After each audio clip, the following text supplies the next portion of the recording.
Good evening everyone, because tonight we're examining one of the most unexpected Jennifer Lopez debates to emerge online recently, and surprisingly, it began with a simple question that spread across social media, Reddit discussions, entertainment podcasts, and industry commentary. Why does Jennifer Lopez often feel more famous than musically influential at this stage of her career? It is a conversation that became especially intense after the release of her 2024 album This Is Me. Now, when many younger listeners admitted they knew Jennifer Lopez as a global celebrity icon but struggled to identify recent songs that genuinely shaped pop culture the way her earlier hits once did. That disconnect triggered a much larger argument about what fame actually means in the streaming era and whether traditional superstar status still translates into cultural dominance the way it once did. To understand why this debate became so emotional, it helps to remember just how powerful Jennifer Lopez's music career looked during the early 2000s.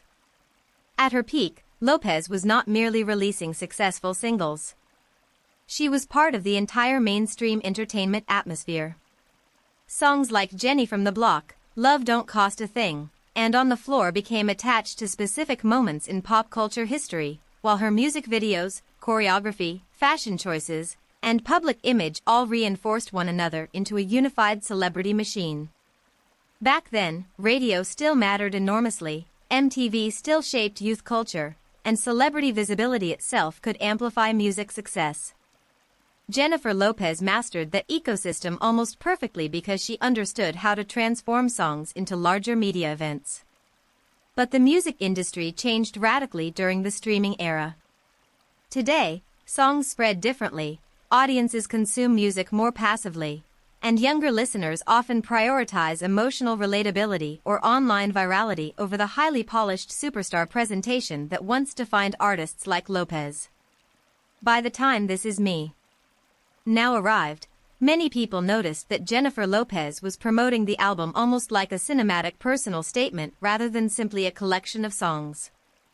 The project included a musical film, a documentary, relationship storytelling connected to Ben Affleck, elaborate visuals, and autobiographical themes about destiny and emotional healing. Yet despite the scale of the rollout, online conversations frequently focused more on Lopez herself than on the actual music. Critics began asking whether her celebrity identity had become larger than her musical identity. This discussion reopened older controversies surrounding Lopez's music career, particularly debates that had circulated online for years about vocal performance, production practices, and the role of ghost vocals during certain periods of early 2000s pop music. Social media users revisited long-running internet discussions involving background vocalists and industry production methods connected to some of Lopez's older songs. Supporters argued these criticisms unfairly targeted Lopez for practices that were more common in commercial pop music than many people realize. They also pointed out that Lopez's strengths were never limited to technical singing ability alone. Her appeal always involved performance energy, choreography, visual charisma, crossover celebrity power, and the ability to create massive entertainment moments. Critics, however, claimed the conversations reflected deeper questions about authenticity and artistic credit within the pop industry itself. What made the situation even more interesting was that younger audiences often approached Jennifer Lopez very differently from people who grew up during her peak years. Older fans remembered her as a dominant entertainment force who could move seamlessly between hit records, films, award shows, and fashion culture without losing relevance. Younger listeners, meanwhile, sometimes encountered Lopez primarily through memes, celebrity news, luxury branding, or discussions about her marriage to Ben Affleck. That generational gap created two completely different versions of Jennifer Lopez existing online at the same time. One version represented an unstoppable entertainment icon. The other represented a celebrity whose fame seemed disconnected from current musical impact. At the same time, many industry observers argued that the criticism ignored how difficult Lopez's career path actually was. Unlike artists who remained focused exclusively on music, Jennifer Lopez divided her attention across multiple entertainment industries simultaneously for decades. She built a career as an actress, performer, producer, dancer, fashion figure, beauty entrepreneur, and television personality while continuing to release music. Very few entertainers sustain visibility across that many categories without eventually fading from public consciousness altogether. In that sense, Lopez's continued fame may actually prove how effective her larger celebrity strategy became, even if modern streaming culture no longer rewards her style of pop stardom in the same way. Another fascinating aspect of the conversation involved how audiences emotionally respond to ambition itself. Jennifer Lopez has always projected extraordinary confidence and work ethic. She trains intensely, performs aggressively, maintains highly polished public appearances, and consistently pursues large-scale projects even after decades of success.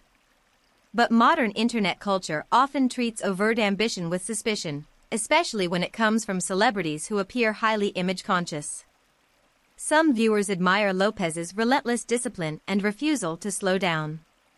Others interpret the same behavior as evidence of somebody overly focused on maintaining relevance. That emotional split shapes almost every conversation surrounding her today. The release of This Is Me now intensified these tensions because Lopez clearly treated the album as artistically meaningful and emotionally personal. Yet many online reactions reduced the project to jokes, memes, or debates about her public image. Some fans argued this demonstrated how unfairly cynical internet culture has become toward earnest celebrity expression. Others believed the reaction reflected a genuine disconnect between Jennifer Lopez's understanding of her cultural position and how audiences currently engage with entertainment. In many ways, the project became less about music and more about whether traditional superstar mythology can still function in a digital era dominated by fragmented attention spans and algorithm-driven trends. What perhaps made the debate so revealing was that nobody questioned Jennifer Lopez's fame itself. Even critics acknowledged that she remains globally recognizable at an extraordinary level. The real argument centered on what type of fame she now possesses. Is she still fundamentally a music star whose celebrity naturally extends into other industries, or has she evolved into something closer to a permanent media figure whose identity now exists beyond any single artistic category? That distinction matters because it changes how audiences interpret every new project she releases.